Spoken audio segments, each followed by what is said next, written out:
Bom, pessoal, então agora a gente vai dar início a mais outra função, tá? Que nós vimos e finalizamos ali a parte de função afim.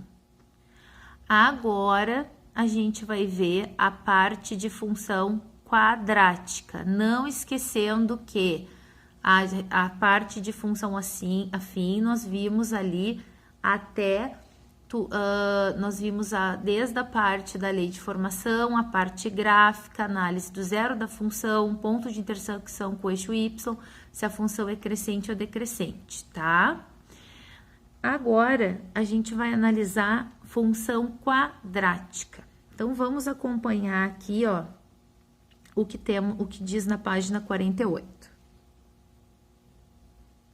Essa é a parte da introdução, tá? Da definição, bem no início, da onde, né, que sai essa função. Então, ao redor de um jardim retangular, deseja-se construir uma calçada de largura constante, conforme ilustrado na figura a seguir, com x em metros. Tá? Perceba que a área reservada para a calçada depende da medida de x. Nesse caso, vamos determinar uma expressão algébrica que representa a área total em metros quadrados do jardim com a calçada. Mas antes, calcule a área do jardim desconsiderando a calçada. Então, a área do jardim, a J aqui, tá? É 5 vezes 3, que é a área do retângulo, que dá 15 metros quadrados, tá? Então, essa é a área do jardim. Continuando nossa questão aqui. Perceba que a área composta pelo jardim e pela calçada é um retângulo cujos lados têm medidas em metros iguais a 5, 2x e 3 mais 2x, tá? Dessa maneira, chamando de AT a área total, temos. Então, nós temos de área total 5 mais 2x vezes 3 mais 2x, tá? A área total vai ser a multiplicação, ó, através da distributividade, 5 vezes 3, 15, 5 vezes 2x, 10x, 2x vezes 3, 6x, 2x vezes 2x, 4x quadrado. Reorganizando, né, os termos, nós ficamos com 4x quadrado mais 16x mais 15. Observe que esse valor é dado em metros quadrados. Então, a área total do jardim com a calçada em metros quadrados pode ser expressa em função da medida x em metros, pela função área total igual a 4x quadrado mais 16x mais 15. Então, observe que a lei matemática da área total é formada por um polinômio do segundo grau, ó. Um polinômio do segundo grau, ó, na variável x, sendo por isso chamada função quadrática ou função polinomial do segundo grau. Então, essa é a nossa função quadrática, ó, ela parece um expoente 2 na variável x, tá? Que na função afim não temos. Por quê? Porque na função afim o expoente é 1. Então, aqui a gente tem uma função quadrática ou polinomial de segundo grau. Espera aí que eu já estou até dando a resposta das questões aqui, né? Vamos tapar. Se representarmos o coeficiente de x quadrado pela letra A, o coeficiente de x pela letra B e o termo dependente pela C, nós vamos ter y igual a ax quadrado mais bx mais c. Então, nós chamamos função quadrática toda função que pode ser escrita na forma. Então, toda função quadrática, toda função que pode ser escrita na forma ax quadrado mais bx mais c é função quadrática, tá? Onde Ó, com coeficientes reais, ó, os coeficientes A, B e C são coeficientes reais e o A tem que ser diferente de zero, porque se o A for igual a zero, vai zerar o termo x quadrado, nós vamos voltar para uma função do primeiro grau, né? E daí ela não vai ser mais quadrática. Então, para ela ser quadrática, esse A tem que ser sempre diferente de zero, tá, pessoal? Eu vou explicar para vocês o tema, tá? Agora é isso para finalizar a aula. Nós temos, isso tem no Drive, tá? Mas como eu vou explicar, vou mostrar aqui. O tema vai ser o livro didático. Estamos já indo para o fim, nós não vamos ver aquela última partezinha ali, não é possível, não vai dar tempo. Então, a gente vai finalizar até função quadrática. Páginas 47, 48 e 49. E alguns desses exercícios eu vou explicar rapidamente como se faz. Começando aqui pelos exercícios de função quadrática, ó. Aqui está sendo dado para vocês uma função quadrática, só que ao invés de f tá g. A letra não importa, tá? Se vai aparecer f, se vai aparecer g, se vai aparecer w, se vai aparecer m, não importa a letra que vai simbolizar a função aqui, tá? Então, essa é uma g de x. E pergunta, calcule. Então, vamos fazer aqui, ó. A primeira.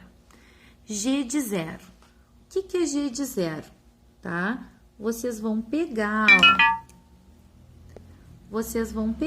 ó, a função e vão substituir zero no lugar de x. Então, vocês vão ficar com 2 vezes zero ao quadrado mais 0 menos 4. E daí, vocês vão calcular a g de zero, ó. Qual é a g de zero? 0 ao quadrado, 0. 0 vezes 2, 0. Mais 0, 0. Sobrou o quê? Menos 4, tá? Então, quando nós temos o x0, nós temos o y menos 4. Essa é a g de zero. E assim vocês vão fazer para todos os valores solicitados ali no exercício, tá? Outro exercício que eu gostaria de explicar para vocês aqui, ó. Vamos ver.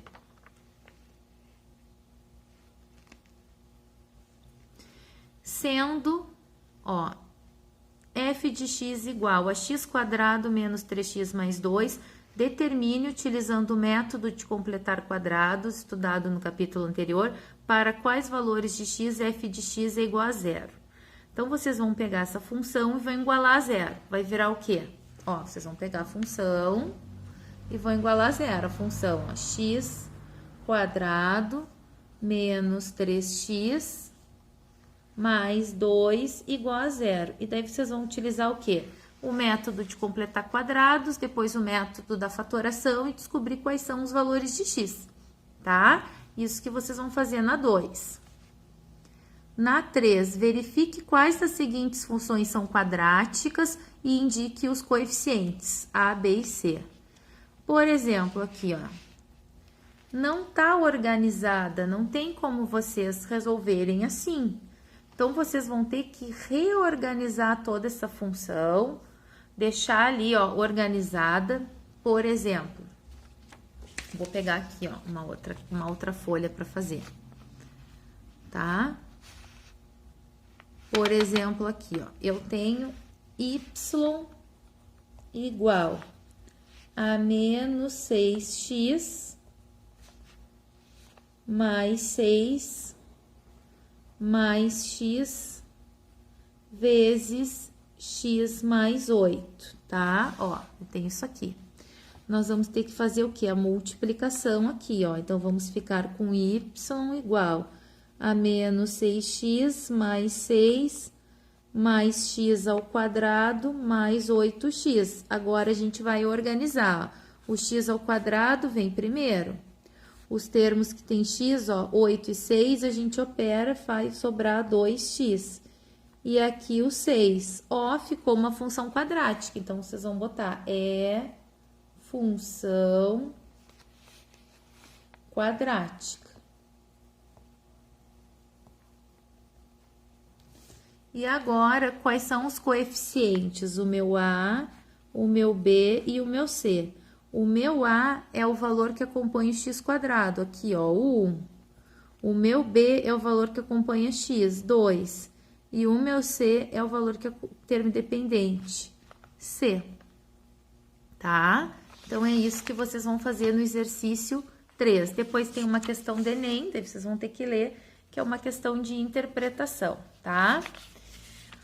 E, por fim, esse exercício aqui, ó, que eu também vou tapar para vocês, né? Que é da página 48, tá? Esse exercício é bem interessante, por quê?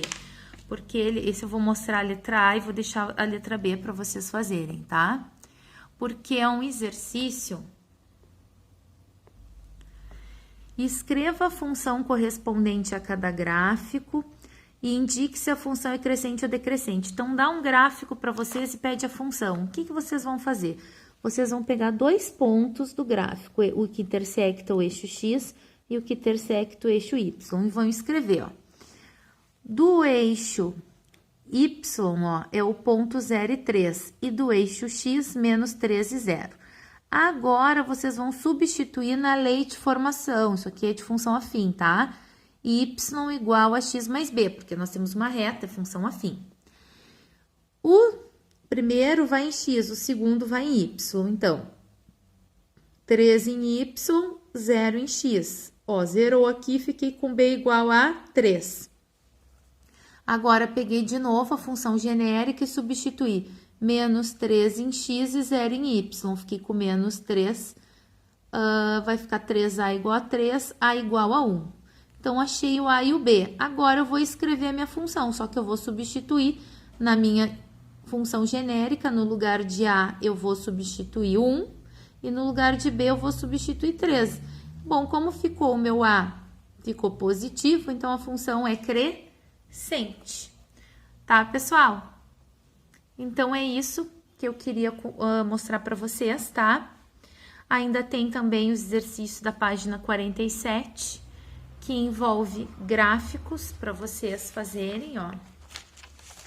E é também um exercício de interpretação, tá?